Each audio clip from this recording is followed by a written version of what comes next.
Hi friends, welcome to రైమచ్చ YouTube channel. IPL 2024లో match number 37లో పంజాబ్ కింగ్స్తోని గుజరాత్ టైటన్స్ అయితే తలపడనుంది. ఈ మ్యాచ్లో వచ్చేసరికి ఇరు జట్ల ప్లేయింగ్ 11 ఎలా ఉంటుంది, ఎలా ఉండబోతుంది, అదేవిధంగా మ్యాచ్ ప్రిడిక్షన్, పిచ్ రిపోర్ట్ గురించి పూర్తి డీటెయిల్ తెలుసుకునే ముందు మా ఛానల్ సబ్స్క్రైబ్ చేసుకోండి.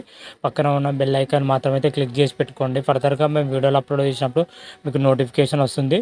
ఐపీఎల్ 2024లో గుజరాత్ టైటన్స్ తోటి పంజాబ్ కింగ్స్ అయితే తలపడనుంది. ఈ మ్యాచ్ వచ్చేసరికి 37వ మ్యాచ్ వచ్చేసరికి మలన్పూర్లో అయితే జరగనుంది. మ్యాచ్ వచ్చేసరికి ఇరు జట్ల యొక్క ప్లేయింగ్ 11 ఎలా ఉంటుంది, ఏ విధంగా ఉంటుంది, వాళ్ళ బలాలు ఏంటి, బలహీనతలు ఏంటి అయితే తెలుసుకుందాం. ముందుగా గుజరాత్ టైటన్స్ విషయానికి వచ్చినట్లయితే గుజరాత్ టైటన్స్ ఐపీఎల్ 2024లో 7 మ్యాచ్లు ఆడి 3 మ్యాచ్లు గెలిచిన, 4 మ్యాచ్లు ఓడిపోవడం జరిగింది. పాయింట్ టేబుల్లో చూసుకుంటే 8వ పొజిషన్లో కొనసాగుతుంది గుజరాత్ టైటన్స్. గుజరాత్ టైటన్స్ రీసెంట్గానే ఢిల్లీ క్యాపిటల్స్ చేతిలో ఘోర ఓటమి చవి చూసిందని చెప్పుకోవచ్చు. ఐపీఎల్లోనే అతి తక్కువ స్కోర్ చేయడం జరిగింది గుజరాత్ టైటన్స్. మాత్రం అది కేవలం 89 పరుగులకి ఆల్అవుట్ అవ్వడం జరిగింది గుజరాత్ టైటన్స్. ఈ మ్యాచ్లో ఘోర ఓటమి అయితే చవి చూసిందని చెప్పుకోవచ్చు.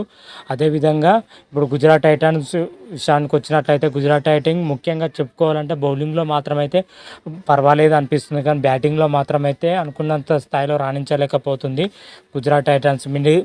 మెయిన్గా చెప్పాలంటే మిడిల్ ఆర్డర్లో దారుణంగా విఫలం అవుతుంది. వరుస మ్యాచ్లు ఓడిపోవడానికి మిడిల్ ఆర్డర్ బ్యాటింగే కారణం అవుతుంది గుజరాత్ టైటన్స్లో అయితే. ముఖ్యంగా శుభ్మన్ గిల్ కానీ, అదేవిధంగా రషీద్ ఖాన్ కానీ, సాయి సుదర్శన్ వంటి ప్లేయర్స్ మాత్రమైతే భీకర ఫామ్లో ఉన్నారని చెప్పుకోవచ్చు. ఇది గుజరాత్ టైటన్స్కి కలిసి వచ్చే అంశం అని చెప్పుకోవచ్చు. అదేవిధంగా రుద్విమాన్ సాహా కానీ, డేవిడ్ మిల్లర్ కానీ, అభినవ్ మనోహర్ కానీ, రాహుల్ త్రిపాఠియా కానీ వీళ్ళు మాత్రమైతే ఆశించిన స్థాయిలో రాణించలేకపోతున్నారు. ప్రతి మ్యాచ్లో వీళ్ళు విఫలం అవడంతో గుజరాత్ టైటన్స్ వరుస ఓటములకైతే మెయిన్గా కారణం అవుతుందని చెప్పుకోవచ్చు.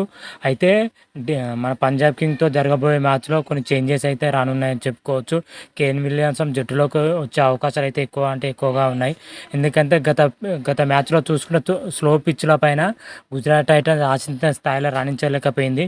సీనియర్ ప్లేయర్ అయిన కేన్ విలియమ్సన్ ఉంటే మ్యాచ్ ఫలితం ఇంకోలాగా ఉండేదని కూడా తెలియడం జరిగింది. అందుకే పంజాబ్ కింగ్తో జరగబోయే మ్యాచ్లో కేన్ విలియమ్సన్ ఆడే అవకాశం అయితే కనిపిస్తున్నాయి. అదేవిధంగా బౌలింగ్ పొజిషన్లో చూసుకుంటే రషీద్ ఖాన్ కానీ, మోహిత్ శర్మ కానీ, సందీప్ వారియర్ కానీ, జాన్సన్ వంటి ప్లేయర్స్ అయితే ఉండడం జరిగింది. వీళ్ళు అనుకున్నంత స్థాయిలో రాణిస్తున్నారు, కాకపోతే వికెట్లు తీయడంలో విఫలం అవుతున్నారని చెప్పుకోవచ్చు. బౌలింగ్లో మెయిన్గా రషీద్ ఖాన్ పైనే గుజరాత్ టైటన్స్ ఎక్కువ డిపెండ్ అయిందని చెప్పుకోవచ్చు. రషీద్ ఖాన్ గత మ్యాచ్ల నుంచి అద్భుతంగా బౌలింగ్ చేస్తున్నాడు, పరుగులు తగ్గిస్తున్నాడు, అదేవిధంగా వికెట్లు తీయడంలో కూడా సక్సెస్ఫుల్ అవుతున్నాడని చెప్పుకోవచ్చు. రషీద్ ఖాన్ వచ్చేసరికి కీ రోల్గా పోషించనున్నారు గుజరాత్ టైటన్స్లో. ఎందుకంటే అటు బ్యాటింగ్లోనే ఇటు బౌలింగ్లో కానీ మన రషీద్ ఖాన్ మాత్రమైతే కీ రోల్ పోషించస్తున్నాడు. మరి పంజాబ్ కింగ్తో జరగబోయే మ్యాచ్లో ఈ మైనస్లన్నీ పూర్తి చేసుకుంటేనే గుజరాత్ టైటన్స్ మాత్రం అయితే గెలిచే అవకాశాలు అయితే కనిపిస్తున్నాయి. లేదా అదేవిధంగా కొనసాగితే మళ్ళీ ఓడిపోయే అవకాశాలు అయితే ఉంటాయి. అదేవిధంగా పంజాబ్ కింగ్తో జరగబోయే మ్యాచ్లో మన గుజరాత్ టైటన్ ప్లేయింగ్ 11 విషయానికి వచ్చినట్లయితే ఈ విధంగానే ఉండబోతుంది. శుభ్మన్ గిల్ కానీ, Wriddhiman Saha, Sai Sudharsan, Kane Williamson, David Miller, Abhinav Manohar, Rahul Tripathi, Rashid Khan, Mohit Sharma, Sandeep Warrier, జాన్సన్తో కూడిన ప్లేయింగ్ 11 అయితే ఆడబోతుంది. ప్లేయింగ్ 11 విషయంలో చూసుకుంటే ప్లేయింగ్ 11 అటు బ్యాటింగ్లోని బౌలింగ్లో చూడడానికి బాగానే ఉంది, కానీ గ్రౌండ్లో వెళ్ళేసరికి అనుకున్నంత స్థాయిలో రాణించలేకపోతున్నారు. మరి పంజాబ్ కింగ్తో జరగబోయే మ్యాచ్లో గుజరాత్ టైటన్స్ ఎలా రాణిస్తాయి, ఏ విధంగా రాణిస్తాయి అయితే ఆ రోజు రివ్యూలో తెలుసుకుందాం. అదేవిధంగా పంజాబ్ కింగ్ విషయానికి వచ్చినట్లయితే ఐపీఎల్ 2024లో పంజాబ్ కింగ్స్ వచ్చేసరికి 7 మ్యాచ్లు ఆడడం జరిగింది. అందులో 2 మ్యాచ్లు విజయం సాధించి 5 మ్యాచ్లు అంటే దారుణంగా ఓడిపోవడం అయితే జరిగిందని చెప్పుకోవచ్చు. ప్రజెంట్ అయితే ఐపీఎల్ 2024లో వరుస పరాజయాలతోని పంజాబ్ కింగ్స్ మాత్రమైతే పూర్తిగా డీలా పడిందని చెప్పుకోవచ్చు. SRHతోని, రాజస్థాన్ రాయల్స్తో, ముంబై ఇండియన్స్తో వరుస ఓటములతోనే అయితే పంజాబ్ కింగ్స్ అయితే చవిచూస్తుంది.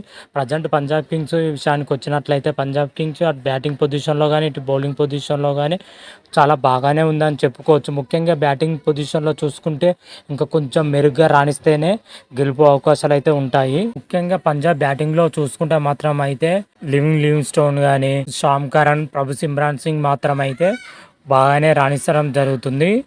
గత మ్యాచ్‌లో చూసుకుంటే అశుతోష్ శర్మ మాత్రమైతే ఎక్సలెంట్‌గా రాణించడం జరిగింది. హర్‌మీత్ ప్రీత్ బార్ కూడా బాగానే రాణించడం జరిగింది. ఇది పంజాబ్ కింగ్స్ కలిసొచ్చే అంశం అని చెప్పుకోవచ్చు. వారితో పాటు ప్రభు సిమ్రాన్ సింగ్ గానీ, రిసోస్ గానీ, శశాంత్ సింగ్ గానీ, జితేశ్వర్ శర్మ వంటి బ్యాటర్లు మాత్రమైతే రాణిస్తే పంజాబ్ కింగ్స్ మాత్రమైతే బ్యాటింగ్‌లో తిరుగుండదని చెప్పుకోవచ్చు. వీళ్ళు అనుకున్న స్థాయిలో రాణించకపోవడంతో పంజాబ్ కింగ్స్ అయితే వరుస ఓటములు అయితే చవిచూస్తారని చెప్పుకోవచ్చు. అదేవిధంగా బౌలింగ్ పొజిషన్‌లో చూసుకుంటే పంజాబ్ కింగ్స్ చాలా అంటే చాలా స్ట్రాంగ్‌గా ఉంది అని చెప్పుకోవచ్చు.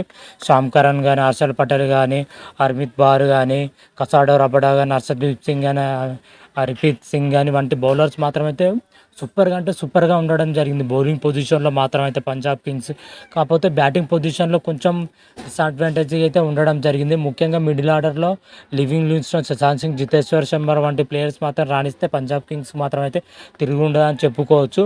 గుజరాత్ టైటన్స్‌తో జరగబోయే మ్యాచ్‌లో ఈ లోపాలు మాత్రం అయితే సరిదిద్దుకుంటే పంజాబ్ కింగ్స్ ఈజీగా విజయం సాధిస్తుందని అయితే చెప్పుకోవచ్చు. అదేవిధంగా గుజరాత్ టైటన్స్‌తో జరగబోయే మ్యాచ్‌లో పంజాబ్ కింగ్స్ ప్లేయింగ్ 11 విషయానికి వచ్చినట్లయితే Rilee Rossouw Prabhsimran Singh, Sam Curran, Livingstone, Shashank Singh, Jitesh Sharma, Ashutosh Sharma, Harpreet Brar, Harshal Patel, Kagiso Rabada, Arshdeep Singh, Harpreet సింగ్‌తో కూడిన ప్లేయింగ్ 11 అయితే ఉండబోతుంది. ప్లేయింగ్ 11 చూసుకుంటే మాత్రం అయితే అటు బ్యాటింగ్‌లోనే ఇటు బౌలింగ్‌లో కానీ చాలా అంటే చాలా స్ట్రాంగ్‌గా అయితే కనిపిస్తుందని చెప్పుకోవచ్చు. అయితే రెండు టీములు కంపేరింగ్ చేసుకుంటే రెండు టీములు కూడా ఒక మాదిరిగా అయితే ఉండడం జరిగింది. అటు బ్యాటింగ్ పొజిషన్‌లో చూసుకుంటే రెండు టీములు సమానంగానే ఉండడం జరిగింది. బౌలింగ్ పొజిషన్‌లో చూసుకుంటే రెండు టీములు కూడా చాలా అంటే చాలా స్ట్రాంగ్‌గా కూడా ఉండడం జరిగింది. ఓవరాల్‌గా చూసుకుంటే రెండు టీములు కూడా ఒక మాదిరిగా అయితే ఉండడం జరిగింది.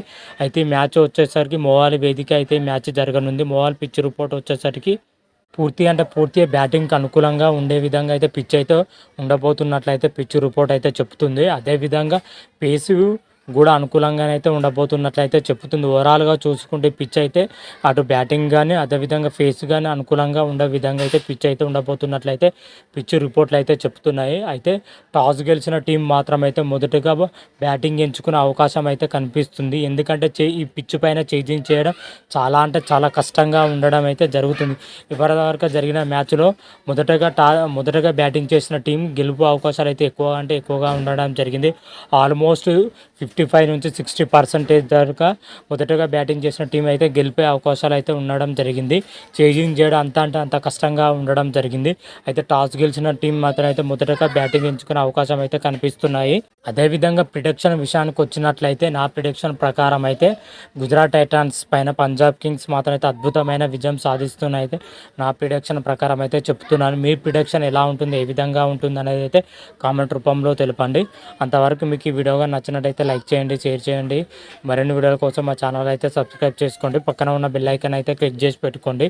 ఫర్దర్గా మేము వీడియోలు అప్లోడ్ చేసినప్పుడు మీకు నోటిఫికేషన్ వస్తుంది. రారా మహాదేవ్ శంభో శంకర. Thank you.